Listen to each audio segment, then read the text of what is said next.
እኔ እንዳላቅ ቃል ተጋባብተው እኔው ቤት ውስጥ እኔው ፍራሽ ላይ እዚሁ ኢትዮጵያ ለመውለድ በመጣሁበት ሰዓት ተጋቡ። ሀውለት እኔ እዚህ የቆየሁት ለ6 ወራትና ከዛ በላይ ነው። በዛን ጊዜ ውስጥ ሁሉ የሚኖሩት እኔ ቤት ውስጥ ነበረ። አራስነቴን ጨርሼ 6 ወራት በላይ እዚህ ተቀምጬ ሲሄድ ነግሬው ሄድኩኝ። ቤቴ ንጹህና ሰላማዊ ሆኖ አገኘሁት። ምንም የተፈጠረ ነገር አልነበረም። ያወቅኩትም ነገር አልነበረም። ከዚህም ከሄድኩኝ በኋላ ለ9 ወራት ያህል እዛው ዱባይ ውስጥ ከባለቤቴ ጋር አንድ ላይ በምኖር ሰዓት ይሄ ሚስጥር ከኔ ተደብቆ ነበር። ነገር ግን አንዳንድ የኔም የሷ የሚላቸው የቅርብ ሰዎች ይችን ሴት አትመኛት፣ ተጠንቀቂያት፣ እንደዚህ አይነት ወሬዎች እኮ አሉ እያሉ ይነግሩኛል። ቢሆንም ግን ፈጽሞ ከቆብ አልከተትኩትም፣ ከግምትም አላስገባሁትም። እውነት ነው ብዬም አልተቀበልኩትም። ሴትዮዋ ብዙ ጠላት ስላላት ብዙ ሰዎች ስለማይወዷት እኔ ያለመኖሬንና እሷ እዚህ መሆኗን አጋጣሚውን ተጠቅመው ቤቴንም ጓደኝነቴንም ሊበጠብጡ ነው እያልኩኝ ሰዎች የሚሉኝን ነገሮች ሁሉ እነግራታለሁኝ እንጂ እሷን አልሸሻትም ወይ ቤቴን አላይም። እንደዛም ሆኖ ባለቤቴ እኔ ዱባይ ከሄድኩኝ ጊዜ ጀምሮ ከቤት ውጭ አድሮ ከኔም ርቆ ተለይቶ አያውቅም። በምፈልገው ሰዓት ሁሉ አለ። የሚያድረውን ቤቱ ነው። ከስራ ሰዓት ውጭ ከኔ ጋር ነው። ስለዚህ ምንም የሚያስጠረጥረኝ እኔ በሌለሁበት ይሄ ተፈጥሯል ያ ተፈጥሯል የሚል ነገር አላገኘሁም ነበር። ከሆኑ ቀናት በኋላ ግን እሷ ራሷ በምንገናኝ ሰዓት ወንድ ልጅ ምንም ቢወድሽ ምንም ቢያፈቅርሽ እኮ አትመኙ፣ ወንድ ልጅ ያው ወንድ ነው አይታመንም ትለኝ ጀመር። ለምን እንደዚህ ትይኛለሽ? ከመቼ ጀምሮ ነው እንደዚህ ማለት የጀመርሽው? እላታለሁ። ሰዎች የሚነግሩኝ ወሬና እሷ የምትለኝ ነገር ሲገጣጠሙ የሆነ ምልክት እየሰጡ ይመጡ። ከመቼ ጀምሮ ነው እንዲህ ማለት የጀመረችው? ስለ ባሌ ለምንድን ነው እንደዚህ የምታወራኝ? እያልኩኝ የሰዎችን ወሬ እያገጣጠምኩ መስማት ጀመርኩ። በዛ ሰዓት አንዳች ጥርጣሬና የሆነ ነገር ብቻ ተጫጫነኝ። እናም ጠየቅኳት። ከባሌ ጋር እንደዚህ አይነት ሀሜቶች አሉ፣ ለምን ይሄ ሀሜት ሊፈጠር ቻለ? ምን አይነት ግንኙነት ነበራችሁ? አልኳት። ፈገግ ብላ እሱ ራሱን ብትጠይቂው የተሻለ ይመስለኛል አለች። ይህ መልስ ከሷ በፍጹም አልጠበቅኩም። እንደዚህ ሆነ፣ እንደዚህ ተሰማኝ፣ እንደዚህ አይነት ወሬ አለ ብዬ ልጠይቃት እንጂ ውስጤ እርግጠኛ ሆኖ ከሷም ለማገኘው መልስ ተዘጋጅቼ አልነበረም። ምክንያቱም ውስጤ ምንም የተፈጠረ ነገር እንደሌለ እርግጠኛ ነው።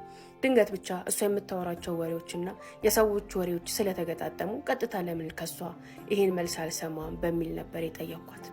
እሱን እኔን አትጠይቂ ባልሽን ጠይቂው ብላ ማልጠብቀውን አክሽንና የማልጠብቀውን መልስ ስትሰጠኝ ግን እጅግ በጣም ደነገጥኩኝ። ከኢትዮጵያ ተመልሼ ለ9 ወራት ያህል ዱባይ ከተቀመጥኩኝ በኋላ ነው ይሄ ነገር የተከሰተው። የዛ ዕለት ይህ መልሷ ሊያረጋጋኝ ስላልቻለ እቤት ባሌ በሚመጣ ሰዓት በጣም ተለዋውጬ ተናድጄ ሌላ ሰው ሆኜ የጠበቅኩት። ምክንያቱም እሷ የሰጠች ምላሽ እውነት ነው፣ ትክክል ነው የሚል አይነት ቅርጽ የያዘው ነበር። ያንን መልስ ስትሰጠኝ ለደቂቃ አይኗን ሰበር አላደረገችም፣ ሀፍረትም አልተሰማትም። በልበ ሙሉነት ነበረ። አንዲት ጓደኛዋ ሳይሆን የሆነ ሴትዮ ጋር የምታወራ ነበር የሚመስለው ያንን መልስ የሰጠች። አሰላሙ አለይኩም ወራህመቱላሂ ወበረካቱ። ያ ጀማ እንዴት ናችሁ? ደህና ናችሁ? አብራችሁ ስለሆናችሁ ስለምትከታተሉኝ በጣም አመሰግናለሁኝ። እነዚህ የምታያቸው የአባያ አንደሮች በጣም ብዙዎቻችሁ እየጠየቃችሁ ነበረ። ገብተዋል፣ መታችሁ መውሰድ ትችላላችሁ። አባያዎች፣ ቶቦች፣ ድሪያዎችንም የምትፈልጉ አሁንም እየለቀቅን ነው። ከዚህም በኋላ እየለበስን እናሳያችኋለን። መታችሁ መጎብኘት ትችላላችሁ።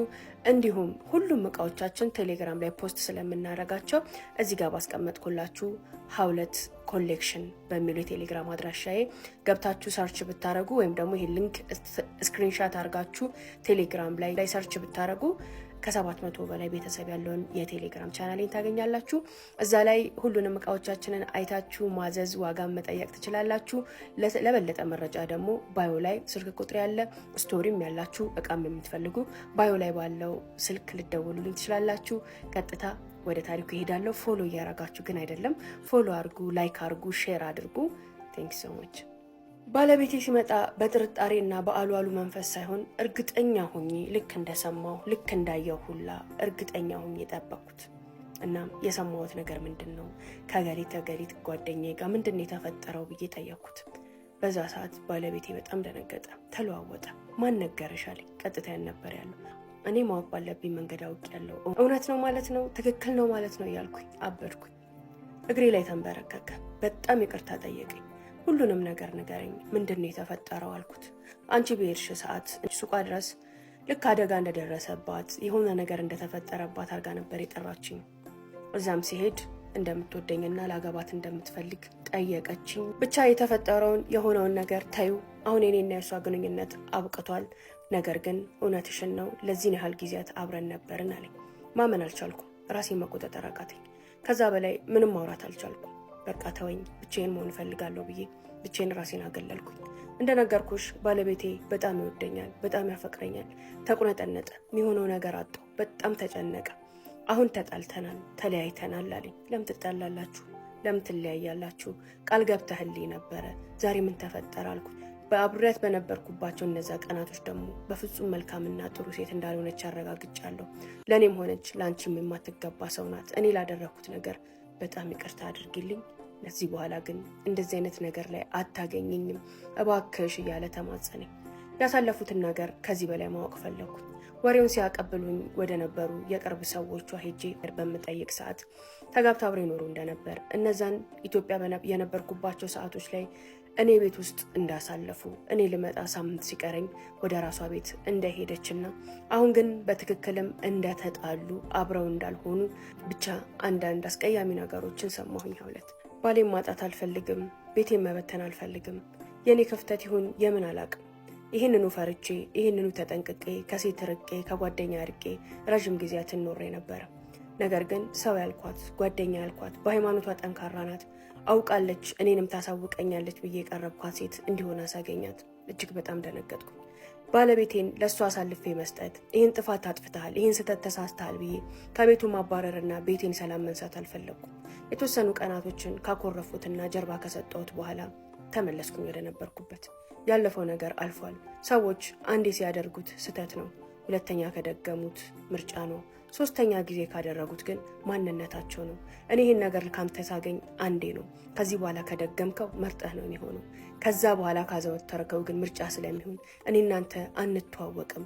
አሁን ባደረግከው ነገር ቃልህን አጥፋሃል፣ ክደኸኛል። ከምንም በላይ ደግሞ የቅርብ ከምላት ከጓደኛዬ ጋር ይህን ማድረግ በጣም ጎርቶኛል።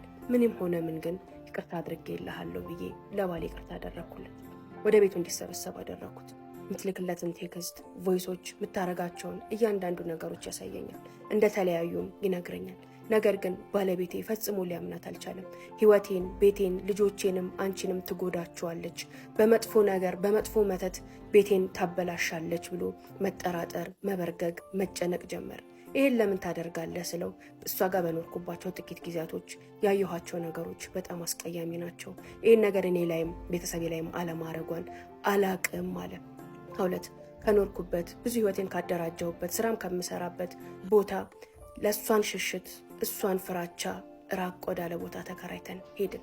ይህን ታሪክ ያካፈልኳችሁ ማንም ይሁን ማን ምንም ይሁን ምን ግንኙነታችሁ ጓደኝነታችሁ ከቤታችሁ አጥር ርቆ ከህይወታችሁ ርቆ እዛው ውጪ ላይ እዛው ርቀት ላይ ይጠበቅ። ማን ምን እንደሆነ ማን በምን ሰዓት ሊለወጥ ምን አይነት ማንነትና ምን አይነት ምንነት ሊኖረው እንደሚችል እሱና ፈጣሪ ብቻ ስለሆነ የሚያውቁት። ሰዎች ዛሬ ሌላ ሰው ናቸው፣ ነገ ሌላ ሰው ናቸው።